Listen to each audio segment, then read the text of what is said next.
you say, oh yeah, oh yeah. Hey, it's Madison Chase, and it's yes or no. It's your entertainment source or news option.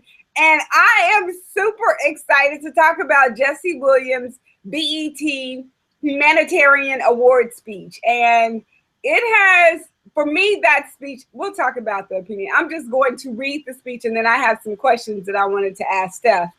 So here's the speech. He accepted a humanitarian award speech. And I think prior to that, people who won the award before him have been people who've really been involved in not just Black Lives Matter, but just humanitarianism, if that's a word, but just bringing to the forefront human rights, and especially the rights of African Americans. So here's his speech. He says, now this award, this is not for me. This is for the real organizers all over the country, the activists, the civil rights attorneys, the struggling parents, the families, the teachers, the students that are realizing that a system built to divide and impoverish and destroy us cannot stand if we do. It's kind of basic mathematics. The more we learn about who we are and how we got here, meaning the United States, the more we will mobilize. Now, this is also in particular for the Black women in particular who have spent their lifetimes dedicated to nurturing everyone before themselves. We can and will do better for you. Now what we've been doing is looking at the data, and we know that police somehow manage to de-escalate, disarm, and not kill white people every day. So what's going to happen is we are going to have equal rights and justice in our country, or we will restructure their function and ours. Now, I got more, y'all. Yesterday would have been young Tamir Rice's 14th birthday. So I don't want to hear any more about how far we've come when paid public service can pull a drive-by on a 12-year-old boy playing alone in the park in broad daylight, killing him on television, and then going home to make a sandwich. Tell Rekia Boyd how it's much better than it is to live in 2012 than it is to live in 1612 or 1712. Tell that to Eric Garner. Tell that to Sandra Bland. Tell that to Dorian Hunt. Now, the thing is, though, all of us in here get money. He meant all of the other celebrities. That alone isn't going to stop this. All right, now dedicating our lives to getting money just to give it right back for someone's brand on our body when we spent centuries praying with brands, meaning physically being branded as slaves on our bodies, and now we pray to get paid for brands on our bodies. So we'll talk about that later. There has been no war that we have not fought and died on the front lines of. There has been no job we haven't done. There's no tax that hasn't been levied against us. And we paid all of them, but freedom is somehow always conditional here. You're free, they keep telling us, but she would have been alive if she hadn't acted so free. And he's referring to Sandra Bland. Now, freedom is always coming in the hereafter, but you know what though? That hereafter is a hustle. We want it now. And let's get a couple of things straight. Just a little side note, the burden of the brutalized is not to comfort the bystander. That's not our job. All right, stop with all of that. If you have a critique for our resistance, for our resistance, then you better have an established record of critique of our oppression. If you have no interest in equal rights for Black people, then do not make suggestions to those who do. Sit down. We've been floating this country on credit for centuries, yo, and we're done watching and waiting while this invention called whiteness uses and abuses us, burying Black people out of sight and out of mind while extracting our culture, our dollars, our entertainment like oil, black gold, ghettoizing and demeaning our creations, then stealing them, gentrifying our genius, and then trying us on like costumes before discarding our bodies like rinds of strange fruit. And when he's talking about strange fruit, he's talking about lynchings that happened in slavery, unlike some of the slavery films that we've seen today that kind of glamorize what slavery really was. The thing is that just because we're magic doesn't mean we're not real.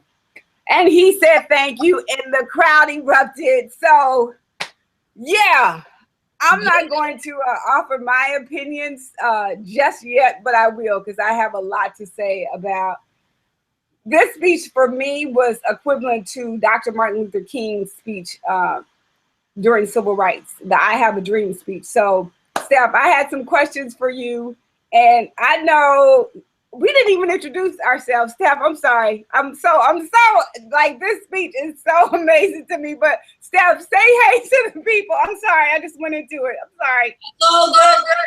That is all good. I'm Stef. And yeah, I mean, before we get into the questions, that speech, I mean, if you were not affected, or if you did not, I don't care who you are, if you didn't feel something from that speech, you weren't paying attention, really. You know what I mean? Like, that speech, regardless of who you are, what you've been through, there is so much truth, so much hard truth, and a lot of the things that he said, that, I mean, it was just amazing. And I give him a lot of credit for having the balls to say it all. Really.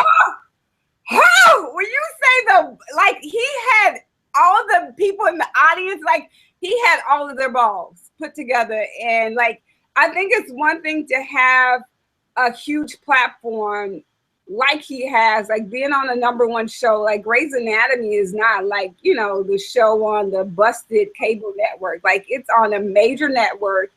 It's a huge show. So, but it's not his, the thing is, it's not his responsibility. Just because he's seeked fame, it's not like, in his contract, it doesn't say if you become famous, you need to be a stand and you need to be a role model. He chooses to do that. He puts his career on the line, talking out like that. He doesn't have to do that. And yet, he was getting a humanitarian award. That was the most perfect time for him to, like, really dive in, because he's been putting his feet in the water for a while now with a lot of stuff that he's been doing and saying. But that man just did a flip into that deep end, and I give him a lot of credit for it. Yeah, I love those analogies. He definitely, he did like the high flip and the gymnastics into the pool. He's like, yes, this is how I'm making a splash, and incredible. So I think hats off to him. And he's like, I was not that I was not a fan of Jesse Williams, but again, like I've said it a ton of times, like, I am a huge fan of people who choose to make a difference in other people's lives, and his speech is going to make a difference. So first question was, do you think by saying racism still exists in this country, does it incite such guilt and offensiveness from people who will never, ever experience it? It's a loaded question. Yeah, I mean, yes, I think it does, but the only reason why I think it does, and let me just get it straight what you're asking, like, so that I understand. Like, what you're asking is, when people bring up that there's still a problem of racism, the people that get defensive or angry about it, yes, like, why do they do that? Pretty much, you know what I mean? Well, like, why do they do it? But I don't understand, because his speech, like, if you compare what he said, which is giving people who have for centuries and for 200 years have no power, giving them, like, yes, you have power and we have to stand and we have to do something about it. That's not saying, like, there are some politicians that are using hate speech to spit, you know what I'm saying, to talk about other cultures and race. He's not doing that. He's giving people who have for centuries don't have any power, saying you have power and stand. And now is the time to stand. Yeah, I feel like that's exactly what that's doing. And he should be doing that. And the people that, you know, have guilt and offensiveness, who people never experience it, like that part of the question, there are many people that will never experience what the African American Black community has experienced. They just won't. And they can't wrap their heads around it. I can't wrap my head around it. Me neither, Steph. Like, and I think that's the thing that bothers me when people have something to say, because even as a Black woman here in California, I don't know what Tamir Rice's mom had to experience burying her 12-year-old child. Like, I pray to God that I never have to experience that. But here's the thing, it puts it in my mind that when I have a son, I might have to experience that. You know what I'm saying? Right. And I pray to God that I don't, but I live right now where I don't even have to wonder, like, okay, if I get pulled over, like now I'm fearful when I drive and a police officer gets behind me. I'm fearful. The first time in my 30 plus years, I'm nervous. Even though I have nothing to hide, I have my insurance, everything is straight.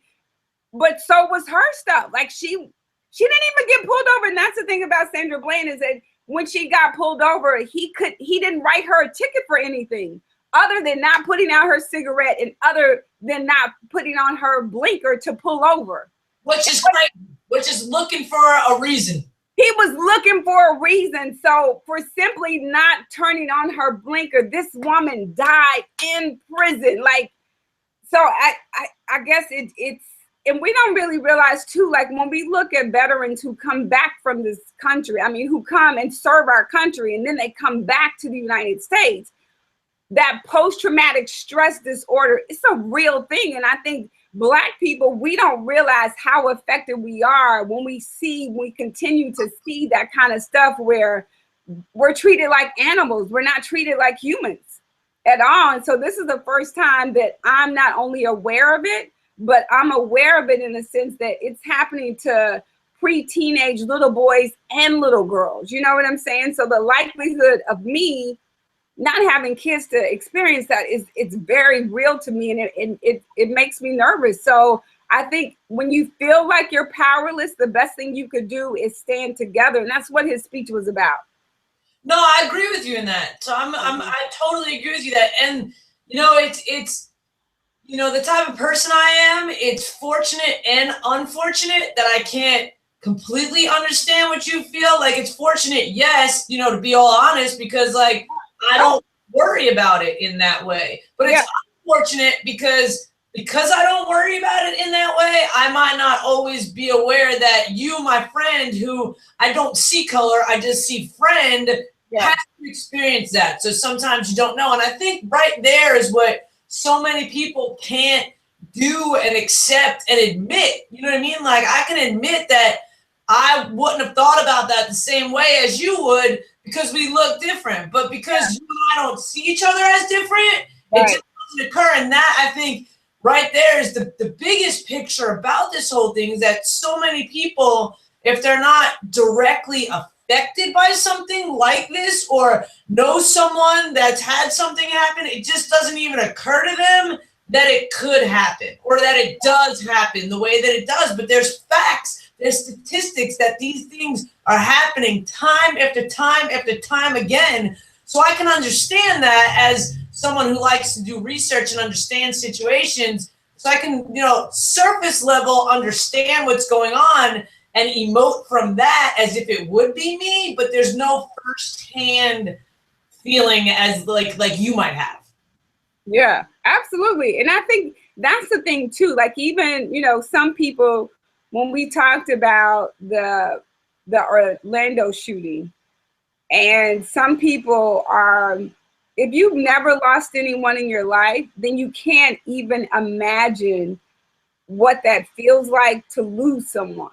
So to be able to put yourself in someone's shoes when you've never been there, you know, like, even though I've lost people, I've never lost them in a way that was so heinous and so insensitive and so just traumatic. Like, I couldn't imagine, you know, losing someone in that way. And to have to deal with someone who actually witnessed all of that stuff is completely different. So I think when we're talking about such tragedies, like, you know, being shot and being murdered, and like, but that's essentially what's happening to Black people across the country. And even the Flint, Michigan water issue, like, had that been Beverly Hills, would it have happened in Beverly Hills that they have, you know, No, it would have been fixed in like 24 hours. They get pissed off. Exactly. So They get pissed off because in the drought, I mean, when I lived there, and I know that there's still like a water situation there, there's signs on the lawn that say it's not green just because of the drought. You know what I'm saying? It's like if if a crisis was to happen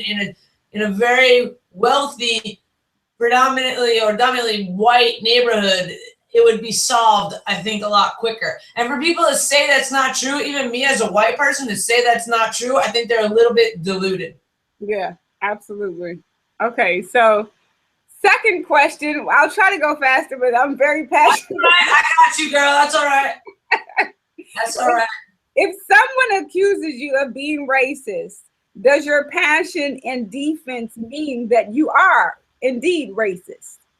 See, now this one is a tricky one because I feel as if I would lean towards yes on this. I mean, if you like if someone was to call me a racist, my response would be like, you're kind of an idiot. You know what I mean?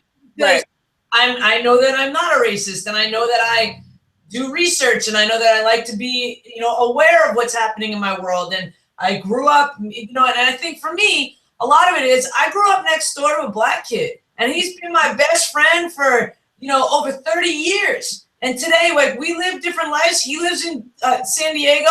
Like, we see each other, and he's like family. So for me, growing up, there was no, like, it just was from a very young age, just a difference. It's like, you'd say, it's like if you take a black baby and a white baby and you put them in a crib with toys, they're going to play. They don't know that there's a difference. We teach this fear. We teach this hate. We teach this segregation. So I feel as if, if someone said that to me, like called me a racist, I wouldn't get defensive because I know. Yeah. And I feel like the people that don't know or maybe have had, been accused of it before or so, but it's kind of funny because that one does cross barriers into very different stuff. You know what I mean? Like it's just one of those things where I don't know why people would get defensive if it doesn't resonate somewhere in you in a place that that you would be a moron to have. Yeah, and I think that's just it though. Like if it resonates with you, then partially it's true. If there's some kind of like resistance, by saying something exists doesn't mean that you're a part of the problem. By me saying racism still exists, if you're not racist, Stef, that has nothing to do with you. You know what I'm saying? Right. But if you are and you're guilty and you start feeling like you have to defend your white race, then part of you is a racist. Period. Point blank all day long. I'm sorry. Totally. So, I'm with you. Okay, so that was quick and easy. Not quick and easy, but it is what it is. Yeah. So my last question is, do you think it's fair for people who have never experienced something like racism to feel entitled to have an opinion about basically what Jesse said is, if you don't have a history and you've done some research on our oppression, then you're not entitled to have an opinion. And I agree with him. You don't have the right to have an opinion. Like, that's just like me. Like, I'm not gay, so can I speak to gay rights and what's happening in the gay community? I can't. But I have a best friend in high school that was, and so I know what he went through, but that still doesn't mean that I understand what it's like. You know what I'm saying? So not that you can compare the two. This is the one that I kind of think I might not agree with you on. Okay. Because you take exactly that. You take your friend, like you just said, I'm not gay, so I shouldn't have an opinion on it. But you have a best friend that is gay. Now, that gay person, your best friend's opinion might not be taken as serious as your opinion because you're not gay. So having that voice from the opposition or the different side of it stand for you because they're educated, I think is a good thing. You know what I mean? Like, yes, have I ever felt, racism? No, I'm not black. Have I felt stuff because of some of the other things in my life? Yes, but I feel like because I've been and love enough people that have felt it, and I feel educated enough to know that hearing it from me at some point in times might be more powerful, because when people might look at someone of color, they might already stereotype and not really listen to what they're saying. Right. You know what I'm saying? So I feel like, and I mean, I think that's what he was saying, though, that like if you're not educated, like that's why he kind of threw that person in. But do I think that only Black people can have opinions about racism? No, and that's not what I'm saying. I'm not saying that you have to be Black to have an opinion about our struggle. Basically, he was saying if you don't have a record of our oppression, like if you don't really understand how Black people were oppressed in slavery, because I think that's the thing, it's been so marginalized. There have been so many, you know, slave films like Django that was like a fictional version of slavery, you know, like, and even, you know, people talked about Underground. I'm probably going to get, you know, some comments about that, but it was not, like, to me, it was still a fairy tale version of slavery. Like, yeah, they whipped them, they lashed them, but we didn't see, like, Black people got tarred and feathered and ripped apart and feet chopped off and hands chopped off and limbs chopped off, and like we were used for experiments, like we were considered property. We haven't seen that slave movie. We've seen the slave movie where they get to dress all nice and they're like, we've seen that slave movie. We haven't seen the slave movie where it's really real, where we could look at a white person and not get killed. You know what I'm saying? So yeah, I feel like you see, and correct me if I'm wrong, but I feel like you see the slave movie that has the happy ending. Yeah, like it's like even Underground, if you watch that series, and I wanted to watch it because I'm like, okay, here's, you know, John Legend. I think he did some of the music for it, or he executive produced it. And again, like someone like Jesse Williams doing a slave movie versus John Legend doing a slave movie, it'd be two completely different things, because he's in the fight and the struggle. Like Jesse, his speech is very equivalent to me to the Dr. Martin Luther King I Have a Dream speech. And what he was doing was trying to incite, like, we have to do something. We got to stand, whatever your stand is. But by not saying anything does not mean that something is going to go away. And you can't throw money at it. You can't throw, like, there's a young girl here in Pasadena that just went to jail because she was part of the Black Lives Matter Pasadena. So that stuff is very real. When people actually start to use their voice, sometimes people want to silence you. So I think it's just, it's sad and it's depressing, and but I think what his speech was meant to do was give people power by saying, if we come together, then there's power in collectively partnering and standing against police brutality and institutional racism, racial profiling, the prison system, privatization. Like, there's so many things. So many things. And it was interesting to hear some of the people, the conversations about the statistics of even, like, you know, Black kids and white kids, which were like 18% more Black kids and white kids for doing the same exact crime will get tried as an adult. Like, it's clear that there's certain things that are happening. One of the other things that stood out for me in his speech was when he talked about branding. Yeah. Ooh, yeah. Talk about it. Go ahead, what? No, I said talk about it, because, yeah, go ahead. I want to hear your opinion. Well, it was just very interesting because he was almost calling out his peers as well, saying that, you know, we've come from this place where we used to be branded as property, and now we're working just so that we can wear the brands of other people again. Like, is that really what we're working for here? Like, there's something else that we need to be doing as a whole. Go ahead, Stef. Go ahead. I'm sorry. I just had to talk to you. That's kind of what I got from that. And it was just like so true in so many, you know, yes, for the Black community, but if you use what he said and spread it, I know it doesn't affect, you know, everyone else the same way, but I'm saying, like, that piece, like, for me, was the one that paralleled what you're saying with, like, the Martin Luther King, like the I Have a Dream. It was like that, like, similar, like, it was like a slap in the face when he said it. It's like, we used to be branded, now we're working so hard. Why? So we can wear other people's brands and then feel accepted? Like, isn't that the same kind of cycle in a weird, messed up way? You know what I mean? And it was just that was very powerful for me. Yeah, no, it is. And I think when you think about, like, have you ever like burned yourself with like a curling iron?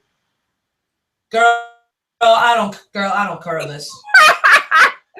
Okay, well, I burned myself with a curling iron, or I've gotten burned, and that hurts like nobody's business. You can't put ice on it. So imagine like being burned like with a signature or a brand of some sort. Like it's got to be the most painful thing next to like actually death. Like, so I think it's ignorance. It's complete. But everything. That was a good idea. It's the sad part about it is that we are the biggest consumers of products and brands. That's why you'll never see me promoting anybody's brand. And for so long being a fitness competitor and a fitness model, like I had to sell products that I didn't necessarily agree with or believe in, but I sold it because I was making money and I was getting a paycheck. But the only brand that I want to support is, I have a friend who is a burn survivor, not a victim. She's a survivor, and she's a clothing designer. She's amazing. And whenever I'm out, I always support her stuff because I know her. I have a connection with her. And she's also, she's also a brown woman. She's African American. So that's it. Well, we want these brands, and we don't really know what all these brands stand for. We don't know where the money goes to. So there's a lot of circular happening. And I think at the end of the day, all of this really just comes down to a different level of ignorance. You know what I mean? It's like you have to be educated, you have to do your research, you got to know what's going on, and then you can make informed decisions about the way you live your life, really. Yeah. And even when we're talking about brands, like so many brands use, labor in other countries because they're paying pennies on the dollar. So are you supporting that? You know what I'm saying? Like it's taught, that's like child labor. That's like child slavery. Pretty when you're paying someone pennies on the dollars to produce a product that has a 500% markup on it, and it costs you pennies to make. So thank you guys. We're gonna have something fun to talk about. I think, I'm Madison Chase, but I really was very passionate about this speech, and I'm passionate about Dr. Martin Luther King and anyone who uses their platform to use their voice to make a difference and incite people not to hate, but to love and to take on the power that we already have to use our voice in a positive way. So that's what Jesse Williams did for me.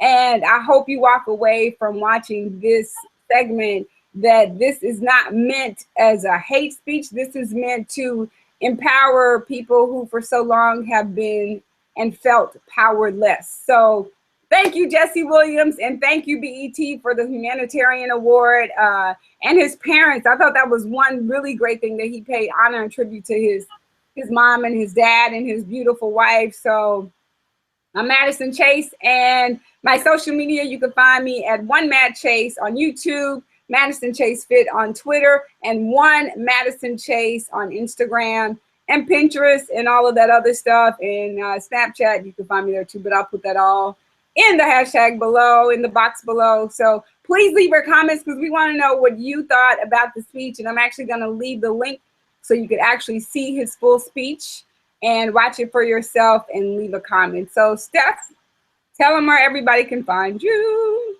You guys can find me on Instagram and Twitter at IAMSTEFZ. My YouTube page is StefZTV. And yeah, I'd love to keep the conversation going. And it's why we do these. We want to hear from you. And me and Madison both come from very different places. But if we can create a space that you can feel comfortable in telling your opinion and keep the conversation going, then we're doing something right. So hopefully you feel like you can do that. So thank you, Madison. Bye, Stef. Woo!